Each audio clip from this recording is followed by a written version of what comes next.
मैं वर्षा आपके अपने यूट्यूब चैनल वर्षा एजुकेशन पॉइंट पे एक बार फिर से स्वागत करती हूँ। दोस्तों, कैसे हैं आप सब? आशा करती हूँ स्वस्थ होंगे, अच्छे होंगे, आपकी स्टडी भी अच्छी चल रही होगी। तो क्लास शुरू होने से पहले मैं आप लोग के कमेंट का पहले जवाब दे दूँ। कमेंट आप लोग का बहुत सारा आ रहा है कि हिंदी ग्रामर का क्लास मैम कंटिन्यू कीजिए। तो जो है मैं खुद कंफ्यूज हूँ कि मैं पहले ग्रामर आप लोगों को पढ़ाऊँ कि जो है काव्य शास्त्र या फिर संस्कृत साहित्य, तीनों में से अब कौन सा टॉपिक शुरू करूँ? आप लोग कमेंट कीजिए, ज़्यादा से ज़्यादा देखूँगी कि जिस पे ज़्यादा मतलब लोग कमेंट किए हैं जिस टॉपिक पे, तो वही वीडियो फिर मैं स्टार्ट करती हूँ। क्योंकि देखिए, इसके पहले मैं वीडियो में आप लोग के बता चुकी हूँ कल वाली क्लास में ही कि एग्ज़ाम थोड़ा अभी डिले होगा हम लोगों का, तो अभी प्रॉपर टाइम है। जो लोग भी अपनी तैयारी नहीं शुरू की होंगे तो वो अभी भी शुरू कर सकते हैं एकदम शुरुआत से, क्योंकि अभी काफ़ी टाइम है। ठीक है, क्योंकि आज न्यूज़पेपर में भी था कि जो आयोग है वो नए सिरे से जो बनेगा वही होगा, ये पुराना वाला भंग होगा, तो उसमें अभी काफ़ी टाइम है। ठीक है, तो आप लोग अपनी तैयारी करते रहिए और आप लोग मुझे ज़्यादा से ज़्यादा लोग जो भी मेरी वीडियो देखते हैं वो कमेंट कीजिए कि जो है कौन सी क्लास जो है शुरू की जाए, हिंदी व्याकरण की या काव्य शास्त्र की या फिर संस्कृत साहित्य। ठीक है, जिस पे ज़्यादा जो है लोगों ने कमेंट किया होगा और कम्युनिटी टैब में भी मैं पोस्ट कर दूँगी, तो आप लोग उस पर जाके चाहे वोट कर दीजिए या फिर कमेंट कर दीजिएगा इस पर, तो मैं उसी हिसाब से वो टॉपिक जो है शुरू करूँगी। ठीक है, अब आप लोगों का ये काम है, बाकी पढ़ाना तो है ही मैंने सारा सब्जेक्ट। ठीक है, तो आज का जो है पहला प्रश्न हम लोग लेते हैं कि निम्न में से कौन सी रचना मिश्र बंधु द्वारा रचित नहीं है।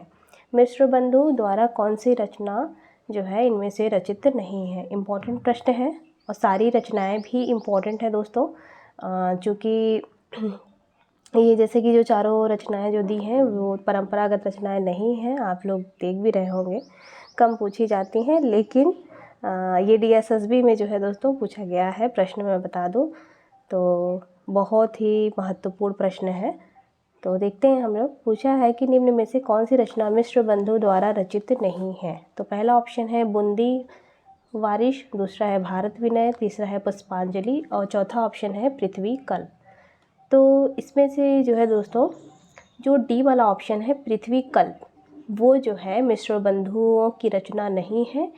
तो है किसकी, इसको भी आप लोग जान लीजिए, ये है गिरिजा कुमार माथुर की। ठीक है, किसकी है? गिरिजा कुमार माथुर जी की रचना है पृथ्वी कल्प। ठीक है, अब देखिए आप लोग ना, जैसे कि जो रचनाएं या नई लगें या फिर जो नहीं पता हो उसको एक जगह लिख लीजिए। अभी देखिए पृथ्वी कल्प गिरिजा माथुर की अगर जिन लोग को पता होगा तो अच्छी बात है, नहीं तो ये प्रश्न तो है ही, बट ऑप्शन से भी आप लोग अपने ना फैक्ट की तरह एक शॉर्ट नोट्स में लिखते रहा करिए। फिर एक साइड आप लोग लिख लीजिए मिश्र बंधु की रचना, बाकी जैसे ये तीनों दिया है, हो सकता है इनमें से आप लोग को दो पता हो, एक ना पता हो। ठीक है, जैसे भारत विनय ना पता हो, बूंदी वारिश पता हो, पुष्पांजलि, तो जो ना पता हो उसको अपना लिख लीजिए, जो पता हो उसको लिख के टाइम वेस्ट नहीं करना है। ठीक है, ये भी एक स्मार्ट स्ट्रेटजी है तैयारी करने का। जो पता है उसको तो बिल्कुल मत कीजिए लिख के टाइम वेस्ट, जो नहीं है उसको आप अपना नोट कीजिए ताकि जब रिवीजन कीजिए तो वो चीज़ें याद हो। बाकी तो जो रचनाएँ याद हैं वो तो अच्छी बात है। ठीक है, तो ऐसे भी आप लोग अपनी तैयारी को और बेहतर कर सकते हैं। अगला प्रश्न है कि असंगत विकल्प चुनिए। ठीक है, ये हिंदी साहित्य इतिहास का जो ग्रंथ है, हिंदी साहित्य इतिहास जो ग्रंथ का एक अपने हिंदी साहित्य में एक अलग से टॉपिक है, तो उससे ये जो है प्रश्न मैंने लिया हुआ है। ठीक है, तो इसमें जो है पहचानना है कि कौन सा जो है विकल्प असंगत है। तो पहला वाला ऑप्शन देखते हैं, हिंदी साहित्य का दूसरा इतिहास। ये जो ग्रंथ है ये दिया हुआ है डॉक्टर बच्चन सिंह का, बिल्कुल सही है। हिंदी साहित्य 20वीं शताब्दी, ये दिया हुआ है बाबू श्याम सुंदर दास जी का, बिल्कुल गलत, क्योंकि ये बहुत ही बार पूछा गया और बहुत ही जो है प्रसिद्ध इतिहास ग्रंथ है हिंदी साहित्य 20वीं शताब्दी। तो ये जो है किसका? ये है दोस्तों नंद दुलारे वाजपेयी जी का। ठीक है, नंद दुलारे वाजपेयी जी का है ये। और तीसरा है हिंदी साहित्य का इतिहास, लक्ष्मी सागर वाजपेयी जी का, बिल्कुल सही है। चौथा है हिंदी साहित्य का आलोचनात्मक इतिहास, जो कि राम कुमार वर्मा जी का है, बिल्कुल सही है। ठीक है, अगले प्रश्न पे हम लोग आते हैं। अगला प्रश्न है कि मिश्र बंधु ने रीतिकाल को नाम दिया है। पहला ऑप्शन है श्रृंगार काल नाम दिया है, दूसरा है अलंकृत काल नाम दिया है, तीसरा है कला काल, चौथा ऑप्शन है रसाल काल। तो मिश्र बंधु ने रीतिकाल को किस नाम से शोभित किया है? बी वाला ऑप्शन, अलंकृत काल नाम दिया है। ठीक है, और बाकी के ये जो ऑप्शन है कला काल, कला काल नाम किसने दिया है? रमाशंकर शुक्ल रसाल ने। ठीक है, श्रृंगार काल, श्रृंगार काल जो नाम दिया है वो विश्वनाथ प्रसाद मिश्र ने दिया है। तो ये सब बहुत ही ज़्यादा इम्पॉर्टेंट है दोस्तों। नेक्स्ट प्रश्न पे हम लोग बढ़ते हैं। अगला प्रश्न है कि निम्नलिखित कवियों को उनके कृतियों के साथ सुमेलित कीजिए। ठीक है, तो ये आदिकाल से जो है संबंधित प्रश्न है, बहुत ही इम्पोर्टेंट है, चूँकि इसमें बहुत सारी रचनाएं हमें देखने को मिल जाती हैं। तो देखते हैं हम लोग। स्वयंभू, स्वयंभू की जो रचना है वह कौन सी रचना है? पौंचर्यो। ठीक है, और दूसरे नंबर पे है पुष्पदंत, पुष्पदंत की रचना इनमें से है महापुराण। और तीसरा है दोस्तों अब्दुल रहमान, या अब्दुल रहमान भी नाम आता है कहीं कहीं, इनकी रचना बहुत ही फेमस है संदेश राशक। फिर है शबरपा, शबरपा रचना है चर्यापद। ठीक है, तो शबरपा की रचना है क्या? चर्यापद। ये जो डी वाला ऑप्शन है ना, ये जो है उसमें पूछा गया था दोस्तों, ये एग्ज़ाम हुआ था इसके पहले, जो लोक सेवा आयोग कराता है हायर का एग्ज़ाम, उसमें अकेले का ये प्रश्न था कि शबरपा की रचना इनमें से कौन सी है। तो चारों ऑप्शन दे दिया गया था, तो आप लोग को पूरे अच्छे से याद करना है ये। तो ठीक है, अगले जो है हम लोग पहले इसमें देख लेते हैं। हम लोग चौथे वाले में जो है दोस्तों बी वाला ऑप्शन करेक्ट हो जाएगा। ठीक है, अगला प्रश्न है कि ज्ञान बोध के रचनाकार हैं, ज्ञान बोध के रचनाकार कौन है? पहला ऑप्शन है सुंदरदास जी, दूसरा ऑप्शन है मलूक दास, और तीसरा ऑप्शन है रज्जब, चौथा ऑप्शन है इनमें से कोई नहीं। तो इसका करेक्ट आंसर हो जाएगा दोस्तों मलूक दास। ठीक है, ज्ञान बोध किसकी रचना है? ज्ञान बोध जो रचना है वह मलूक दास की है, और अवधी भाषा में, अवधी भाषा में मलूक दास की देखें तो 3 रचनाएं हैं। एक है रतन खान, ठीक है, आप लोग नोट डाउन करते रहिएगा, रतन खान, एक तो ज्ञान बोध है ही, और एक है दोस्तों बहुत इंपॉर्टेंट ज्ञान परोक्षी। ठीक है, ये जो है अवधी भाषा में इनका लिखा हुआ मलूक दास जी का जो है रचना है। और बाकी के हैं जैसे कि भक्ति विवेक, 12 खड़ी, ध्रुव चरित, सुख सागर, से महत्वपूर्ण रचना ये इनकी ब्रज भाषा में है। तो आप लोग याद रखिए, इनकी बड़ी फेमस पंक्ति है, अजगर करे न चाकरी, पंछी करे न काम। ठीक है, तो हाँ, इसके आगे वाला जो है आप लोग पंक्ति आप लोग मुझे हो सकेगा तो कमेंट बॉक्स में ज़रूर आप लोग टाइप कर दीजिएगा। पहले की जो लाइन है वो है अजगर करे न चाकरी, पंछी करे न काम, मलूक दास जी की ये प्रसिद्ध पंक्ति है। इसके आगे का आप लोग कंप्लीट करके ज़रूर बताइएगा। और आगे हम लोग देखते हैं अगला प्रश्न कि शुक्ल जी की दुर्बलता यह थी कि वे भारत के हर कवि को तुलसी की कसौटी पर और हर पात्र को राम के आदर्श पर कसकर ही स्वीकार करते थे। यह कथन किसका है? पहला ऑप्शन है डॉक्टर नागेंद्र का कथन है, दूसरा है डॉक्टर राम कुमार वर्मा, तीसरा है डॉक्टर गणपति चंद्र गुप्त, चौथा ऑप्शन है आचार्य हजारी प्रसाद द्विवेदी जी। तो शुक्ल जी की दुर्बलता यह थी कि वे भारत के हर कवि को तुलसी की कसौटी पर और हर पात्र को राम के आदर्श पर कसकर ही स्वीकार करते थे। तो यह कथन किसका है? यह है डॉक्टर गणपति चंद्र गुप्त जी का कथन। ठीक है, अगला प्रश्न है कि रस कविता को अंग भूषण है भूषण सकल, काव्य के संदर्भ में यह पंक्ति किसकी है? ठीक है, क्या है? रस कविता को अंग भूषण है भूषण सकल, काव्य के संदर्भ में यह पंक्ति किसकी है? तो देखते हैं हम लोग। पहला ऑप्शन है देव, दूसरा है भूषण, तीसरा है भिखारी दास, चौथा ऑप्शन है केशव दास। तो यह जो पंक्ति है वह है भिखारी दास जी की। ठीक है, भूषण है बट लेकिन अब जिसको नहीं पता होगा वो तो चलो अपना तुक्का मार देगा भूषण, लेकिन ये पंक्ति है किसकी? भिखारी दास जी की यह पंक्ति है। भिखारी दास जी की अगर रचना की बात करें तो पहले तो जानिए कि रीतिकालीन कवि हैं ये, और इनकी रचना है बहुत महत्वपूर्ण रस सारांश, ठीक है, काव्य निर्णय, श्रृंगार निर्णय, शतरंज शतिका, ये सब इनकी जो है रचनाएं हैं। अगला जो है प्रश्न है कि निम्न में से कौन सा सुमेलित नहीं है। ठीक है, रचना दिया हुआ है और रचनाकार को, तो इसमें हमें यदि मिलाना है कवि रत्नाकर। कवि रत्नाकर इस साइड देखिए रचना दिया हुआ है, अब रचनाकार सेनापति पहला ऑप्शन, दूसरा है छंदसार, इसकी रचना भूषण जी को बताया गया है इनके रचनाकार हैं। तीसरा ऑप्शन है साहित्यसार, इसके रचनाकार मतीराम। चौथा ऑप्शन है गंगाधरी, जिसके रचनाकार पद्माकर को माना गया है। तो देखते हैं इसका जो करेक्ट, नहीं इसमें पूछा है कि सुमेलित नहीं है, तो कवित्त रत्नाकर जो है वो सेनापति की रचना है, बिल्कुल सही है।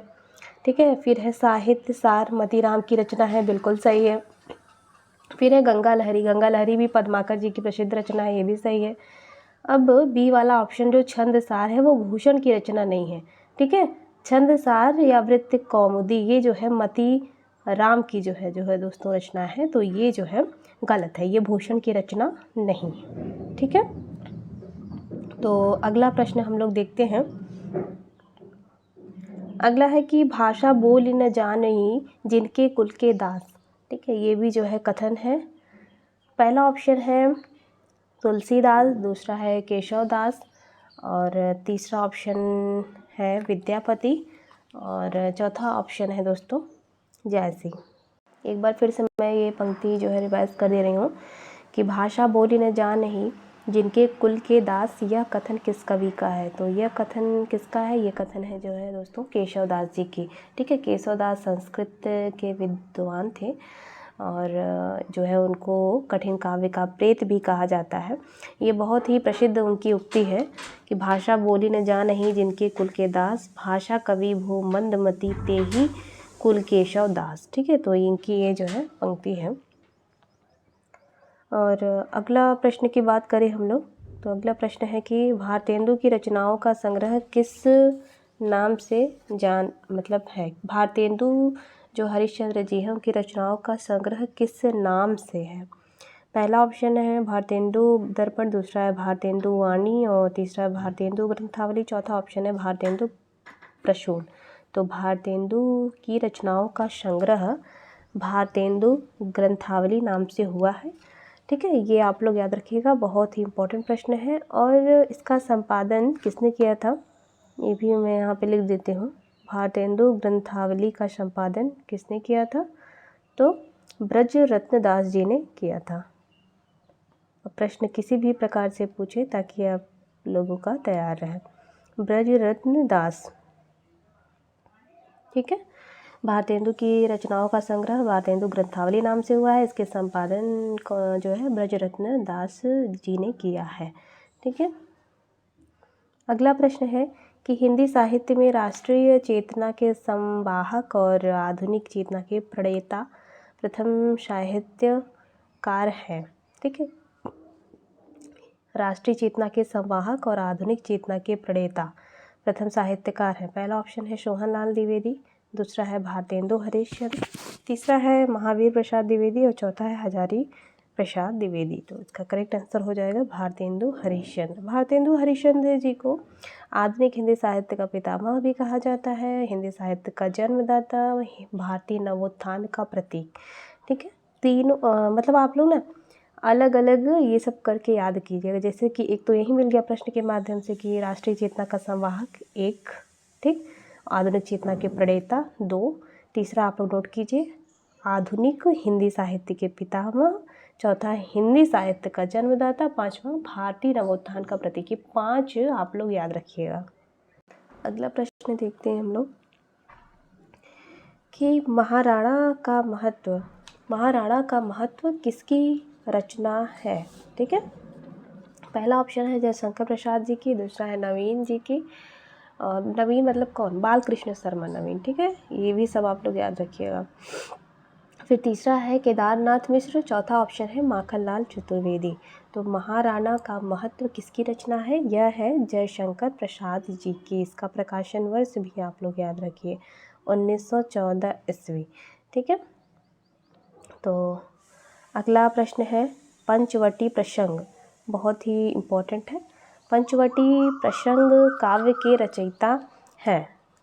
पहला ऑप्शन है मैथिली शरण गुप्त, दूसरा है निराला, तीसरा है जयशंकर प्रसाद, चौथा ऑप्शन है केशव दास। तो इसका जो है करेक्ट आंसर हो जाएगा सूर्यकांत त्रिपाठी निराला। पंचवटी जो प्रसंग है यह कविता है, पहले तो आप लोग ये जानिएगा यह एक कविता है। यह कविता के रचनाकार कौन है? सूर्यकांत त्रिपाठी निराला जी। ठीक है, अब देखिए, अब एक रचना है दोस्तों सिर्फ पंचवटी करके। ठीक है, समझिएगा, एक रचना है सिर्फ पंचवटी। अब देखिए दिया हुआ है पंचवटी प्रसंग। पंचवटी जो रचना है उसके भी इसमें रचनाकार को दिया गया है। मान लीजिए जो प्रश्न पूछा है उसके तो सही रचनाकार को दिया हुआ है, तो कन्फ्यूजन हो जाता है। तो आप लोग इसलिए दोनों याद रखिएगा। अगर प्रसंग लगा हो पंचवटी के बाद तो वो कविता है निराला जी की है, और अगर सिर्फ पंचवटी आए किसकी रचना है तो लगाना है आपने मैथिली शरण गुप्त जी। ठीक है, जिसका प्रकाशन वर्ष भी याद रखिए आप लोग 1925 ईस्वी है। ठीक है, पंचवटी प्रसंग पंचवटी दोनों याद रहेगा ना। ठीक है, अगला प्रश्न देखते हैं हम लोग कि आकाश गंगा काव्य संग्रह है किसका है? देखते हैं, बालकृष्ण वर्मा नवीन का है, दूसरा भगवती चरण वर्मा का है, तीसरा राम कुमार वर्मा या उदय शंकर भट्ट। तो आकाश गंगा जो रचना है वह है किसका? राम कुमार वर्मा का। राम कुमार वर्मा का आकाश गंगा रचना बड़ी फेमस है, काफ़ी बार पूछी जाती है। और एक है जो है निशीथ करके और रूप राशि। ठीक है, निशीथ और रूप राशि ये जो है, और आकाश गंगा ये कई बार जो है पूछा जाता है, तो आप लोग याद रखिएगा। अगला प्रश्न है कि निराला का जन्म कहाँ हुआ था? सूर्यकांत त्रिपाठी निराला का जन्म कहाँ हुआ था? पहला, इसी तबीयत जो है दोस्तों उधर सही नहीं है, मौसम चेंज हुआ है, आप लोग भी अपना जो है हेल्थ को ध्यान रखिएगा। तो ठीक है, सब तो होता रहता है। तो प्रश्न है कि निराला का जन्म कहाँ हुआ था? पहला ऑप्शन है उत्तर प्रदेश, दूसरा है उड़ीसा में, तीसरा है बंगाल, चौथा ऑप्शन है बिहार में। तो निराला जी का जो जन्म है वो हुआ है बंगाल में। ठीक है, बंगाल के कहाँ? बंगाल के मेदिनीपुर नामक ग्राम में हुआ है। ठीक है, मान लीजिए बंगाल ना दे के मेदिनीपुर या महिषादल करके दे दे, तो आप लोग को ये नाम जो है पता होना चाहिए। ठीक है, तो बस आज के लिए इतना ही प्रश्न दोस्तों। प्रश्न कैसे लगे कमेंट बॉक्स में ज़रूर बताइएगा, और वीडियो को जो है ज़्यादा से ज़्यादा लोगों को शेयर कीजिए, ताकि जो लोग पेड नहीं कर सकते हैं या जो लोग पेड किए भी होंगे उनकी भी बात कर रही हूँ। अगर आप लोग को अच्छे प्रश्न कहीं से भी मिल रहे हो तो आप लोग ज़रूर उसका लाभ उठाएं। ठीक है, तो ठीक है, क्लास यहीं समाप्त करते हैं दोस्तों। लाइक ज़रूर कर दीजिएगा, आप लोग का काम है कमेंट भी ज़रूर कीजिएगा क्लास आप लोग को कैसी लगी। तब तक के लिए धन्यवाद।